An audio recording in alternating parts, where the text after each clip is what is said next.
a lot of times when I go out for dinner, I will get anxiety attacks.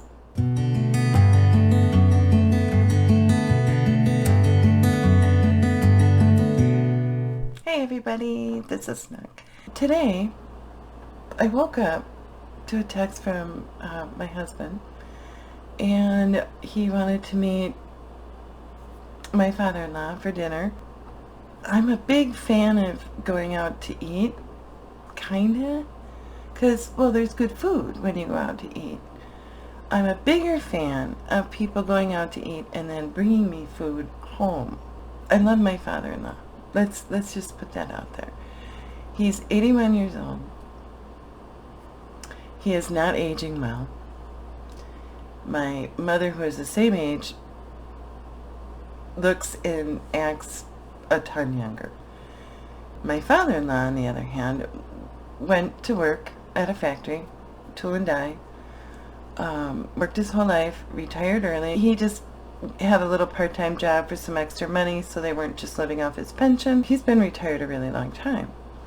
But they were not very sociable people. They had very few friends, and the ones that they had were family or lived out of town or lived far away.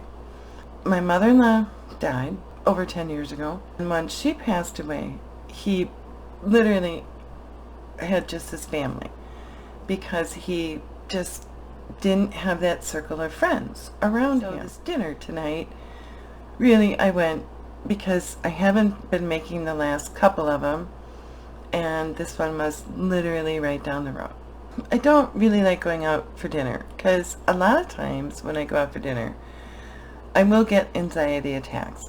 I'm very careful where I sit, and I know the signs of it and all that, and how to tell if it's coming, and basically don't get up and go to the bathroom, because it'll get full-blown by the time I walk back to the table, and it's not enjoyable. I didn't want to ruin it.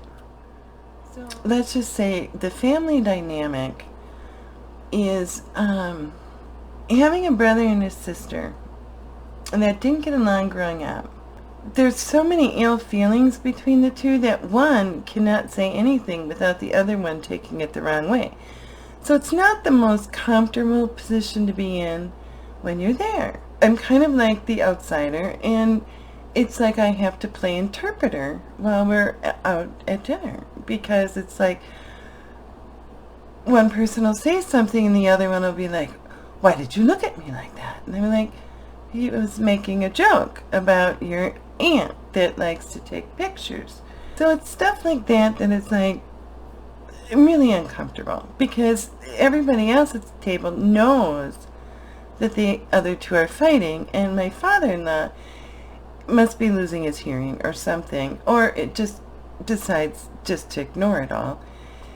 He's just sitting there with a smile on his face eating his food, because he's got his daughter on one side and his son on the other, and he can see his great-grandchild and his one grandson, and really you can't get better than that for him. It just can't. But it's really uncomfortable. So I decided to drink. I had 2 drinks. Now, I don't drink. And for the people that were in Colorado, when I had 2 small glasses of wine, they saw what happened to me.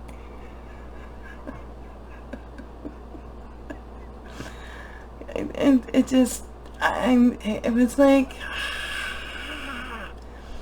because you can feel when you're sitting around a table, and it's family members. It's not even strangers. I mean, it's family. And you can feel the tension. And everybody's like just uptight. And it's supposed to be relaxing. And you're all doing it for the same person who is oblivious to what's going on. It's just better to drink. I didn't care. I was like, just bring me a drink. And then I had another one. It was good. And then we had a good old Wisconsin fish fry. I had mine fried, because you know what? It's a fish fry. It's not a fish bake. It's a fish fry. And if you're going to go out for a Wisconsin fish fry, it should damn well be fried. Not baked, and not lightly breaded. It should be fried in oil and crunchy. That's what a fish fry in Wisconsin is. It's a good Catholic fish fry. Fried, not baked. Telling you.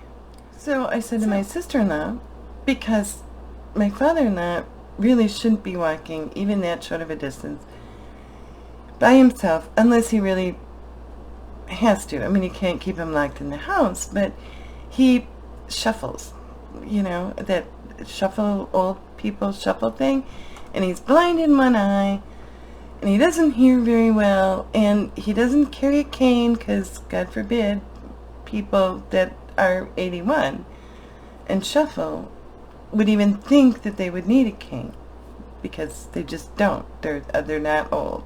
They're just a little slow. I said, well, did you guys drive your dad here? And she said, oh, no, do you think we should drive him home? Well, I don't know. It's literally like 3 blocks away. Not even. 2.5. And, you have a car here. And yes, I think you should drive your dad home. But I didn't say that. So I just left it there. I thought, if I have to explain your own father to you and that you should be driving him home, there's a problem. So I said to my husband, you need to walk your dad home. And my husband knows why, because he walks him home a lot of the times. And then my father-in-law is like, no, walk with your wife. And I'm like, it's not that far. I can, and it's light out. I'm an adult. Might be a little slow, but I can walk home by myself. So I'm like, you walk your dad home. I'm leaving because I didn't bring any cigarettes along. I've had 2 drinks, and I'm going home. So I went home. Luckily, I realized halfway home that I didn't bring a phone or my keys to the house, and the door was locked. Luckily, I thought I knew where my husband put his keys so I could get in. Even more luckily, I found the keys so I could get in my house, because he came home like an hour later. I was really tired because I had gotten up early because I had gotten a text, and I was sleeping on the couch. My husband walks in the door, and I was like, is your dad okay? Did you get home okay? And he's like, Dad is fine. I'm like, okay. And I fell back asleep on the couch for like 3 hours. Thing is, everybody gets anxiety, and there's nothing wrong with that. And I'm not saying you should drink. I mean, because I'm not a drinker. I just think the drinking tonight just helped the whole situation for me. The funniest part was when the waitress is like, well, we have raspberry vodka. And I'm like, sure, that's fine. And she's like, well, do you want Sprite with it? And I'm thinking, no, not really. I don't think I need any Sprite. And my husband's like, just give her plain vodka with some cranberry juice. And she's like, and she looks at me and she's like, you want the raspberry vodka with cranberry juice? And I'm like, yeah. I have no idea how much it was. Probably way too expensive. But it made the night a little more enjoyable. Talking to people that some I don't really know as well as I should. Some that don't care to know me. And I just wanted to eat and go home, which is what I did with a few drinks under my.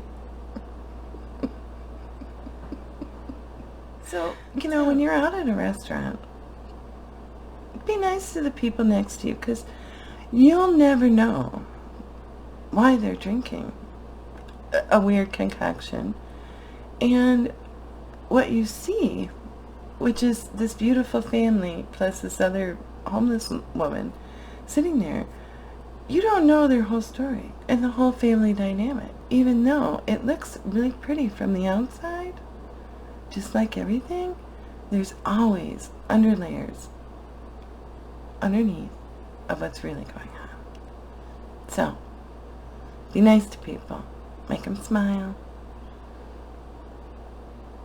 And just accept people for who they are. Okay? Thanks. Bye.